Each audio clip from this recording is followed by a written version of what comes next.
Kelvin झट से जाग गया और ह्यू के हाथ को कसकर पकड़ लिया। सब शांत होकर ह्यू को अपना हाथ छुड़ाते देख रहे थे, लेकिन कैल्विन की पकड़ बहुत ही मजबूत थी। वो जोर से ह्यू के हाथ को भींच रहा था, जिससे वो जोर जोर से चिल्लाने लगा। उसने ह्यू की उंगलियों को अजीबोगरीब तरीके से मोड़ दिया। क्रू मेंबर्स उसकी मदद करना चाहते थे, लेकिन मिरांडा एक और आदमी की जान को खतरे में नहीं डालना चाहती थी। इस बहसबाजी में कैल्विन ने ह्यू का हाथ तोड़ डाला और वो बेहोश होकर वहाँ फ्लोट करने लगा। कैल्विन इलेक्ट्रिक वॉन्ड की मदद से ग्लव्स को फाड़कर कंटेनर से बाहर आ गया। अब उसने लैब के एक चूहे को अपना शिकार बनाया। एक झटके में उससे लिपटकर उसने चूहे को खत्म कर दिया। रोरी ने लैब से ह्यू को निकाला। डेविड ने ह्यू को पकड़ा, लेकिन रोरी के आने से पहले ही दरवाजा बंद कर दिया, क्योंकि कैल्विन उसकी टांग से चिपक चुका था। रोरी ने एक ऑक्सीजन कैंडल के जरिए कैल्विन को जलाने की कोशिश की। कैल्विन कूदकर साइड हो गया। उस एलियन को खत्म करने के लिए रोरी ने उसे जलाने की कोशिश की। कैल्विन लैब में जान बचाता इधर उधर भाग रहा था।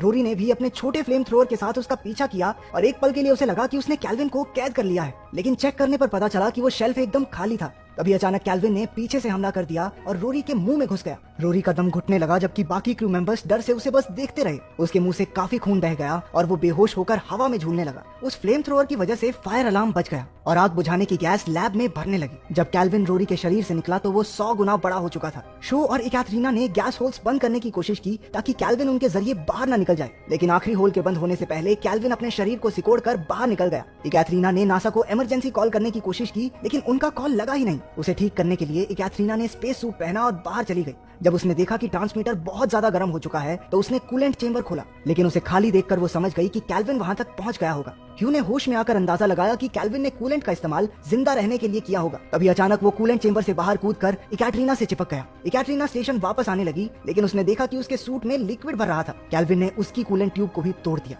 सूट में पूरी तरह लिक्विड भर जाने की वजह से वो किसी भी पल डूब सकती थी। वो लिक्विड उसकी आंखों के आगे तक आ गया, जिससे उसे सब कुछ धुंधला दिखने लगा। धीरे धीरे उसका दम घुटने लगा। डेविड ने फटाफट सूट पहना और इकैटरीना को बचाने निकला। वो किसी तरह एयरलॉक तक पहुंच चुकी थी। डेविड ने उससे कहा कि वो एयरलॉक खोलने में उसकी मदद करे, लेकिन वो ये देखकर हैरान रह गया कि इकैटरीना लॉक को दूसरी तरफ मोड़ रही थी। मिरांडा समझ चुकी थी कि इकैटरीना जानबूझकर खुद को बाहर लॉक करके बाकी सबकी जान बचाना चाहती है। आखिरकार दम घुटने से उसकी मौत हो गई और सबने नम आंखों से उसे दूर जाते देखा। कैल्विन एक बार फिर शिप की तरफ कूद गया। ह्यू ने सबको शांत करते हुए समझाया कि कैल्विन काफी समय से बाहर है और अब वो ज्यादा देर जिंदा नहीं रह सकता, लेकिन शो ने बताया कि कैल्विन अब भी थ्रेशर्स के जरिए स्टेशन में आ सकता है। उसे अंदर आने से रोकने के लिए जब भी थ्रेशर्स पर कोई हलचल होती, शो उसे जला देता। बदकिस्मती से थ्रेशर्स को बार बार चलाने के चक्कर में स्टेशन अपने रास्ते से भटक गया। शो को बाकी बचे फ्यूल का इस्तेमाल स्टेशन को वापस रास्ते पर लाने के लिए करना पड़ा। इस सब के बीच कैल्विन एक बार फिर छिपते छिपाते स्टेशन में आ पहुंचा। ह्यू को एहसास हुआ कि कैल्विन की प्रजाति ने हजारों साल तक मार्स पर राज किया होगा, लेकिन जब मार्स का एटमॉस्फेयर खत्म हुआ होगा तो प्रजाति हाइबरनेशन में चली गई। उसने आइडिया दिया कि उन्हें स्टेशन पर वही कंडीशंस पैदा करके कैल्विन को हाइबरनेशन में भेजना होगा। प्लान के मुताबिक वो सभी एक कैप्सूल में सील हो गए और बाकी के स्टेशन की ऑक्सीजन पूरी तरह खत्म कर दी। ह्यू इस सारी दुर्घटना के लिए खुद को जिम्मेदार ठहराने लगा, लेकिन डेविड ने उसे शांत करते हुए कहा कि कैल्विन को रखना पूरी टीम का फैसला था। इसके बाद ह्यू कहने लगा कि कैल्विन उनका दुश्मन नहीं है, वो तो बस जिंदा रहने की कोशिश कर रहा है। ह्यू कमजोरी की वजह से फिर से बेहोश हो गया। बाकी सबने उसे जगाने की कोशिश की, लेकिन तभी मिरांडा ने उसकी टांग पर कुछ हिलता देखा। उसने जिप खोलकर देखा कि कैल्विन ह्यू की टांग को बुरी तरह से नोच रहा था। सब डर कर पीछे हट गए। मिरांडा ने कैल्विन को शॉक देने की कोशिश की, लेकिन इससे तो वो और चिढ़ गया। वो जल्दी से बाहर की ओर भागे और शो ने खुद को स्लीपिंग पॉड्स में बंद कर लिया। डेविड और मिरांडा ने देखा कि ह्यू अपनी आखिरी सांसें गिन रहा था। कैल्विन ने गलती से ह्यू का ट्रैकर भी निगल लिया था, जिससे अब वो उसकी हर हरकत पर नजर रख सकते थे।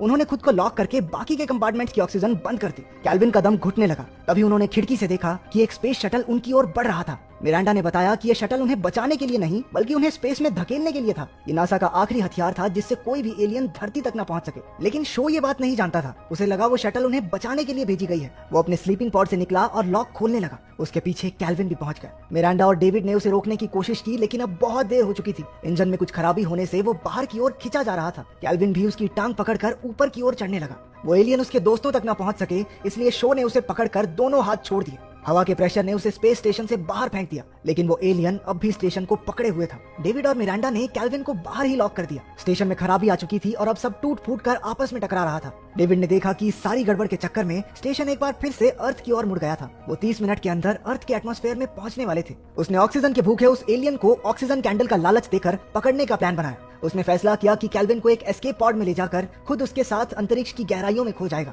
लेकिन मिरांडा एक दूसरे पॉड में पृथ्वी पर जाएगी और सबको बताएगी कि उनके साथ क्या हुआ। प्लान के मुताबिक डेविड ऑक्सीजन कैंडल लेकर निकल पड़ा। कैल्विन मौका पाते ही उस कैंडल पर बुरी तरह चिपट गया। डेविड इसी तरह उसे ललचाकर एस्केप पॉड तक ले आया, जहां उस एलियन ने उस पर हमला कर दिया। दूसरी तरफ मिरांडा अपने पॉड तक पहुंची। डेविड ने अपना एस्केप पॉड पृथ्वी से दूर लॉन्च कर दिया और मिरांडा का पॉड भी लॉन्च हो गया। मिरांडा ने सारी कहानी रिकॉर्ड की और सलाह दी कि अगर कैल्विन अर्थ पर पहुंच भी गया तो हर मुमकिन तरीके से उसे मार दिया जाए। अचानक दोनों पॉड्स में गड़बड़ी होनी शुरू हो गई। उस एलियन ने डेविड को बुरी तरह नोचना शुरू कर दिया। वो दर्द में चिल्लाता रहा। वो दोनों पॉड्स अपने रास्ते से भटकने लगे। आखिरकार उनमें से एक अर्थ के एटमॉस्फेयर तक पहुंचा और दूसरा अंतरिक्ष के गहरे अंधेरे में खो गया। वो पॉड सीधा जाकर समुद्र में गिरा। कुछ मछुआरों ने उसे देखकर बाहर निकाला। उन्होंने पॉड में डेविड के मांस को तार तार देखा। उधर मिरांडा अंतरिक्ष की गहराइयों में खोती जा रही थी। उधर मछुआरे पॉड को खोलकर डेविड को बचाने की कोशिश कर रहे थे। अंदर से उसने उन्हें रोकने की बहुत कोशिश की, लेकिन वो उसका इशारा समझ ही नहीं पाए। कुछ और बोट्स भी वहां पहुंच गई। उनमें से कोई नहीं जानता था कि वो अपने ग्रह की बर्बादी का दरवाजा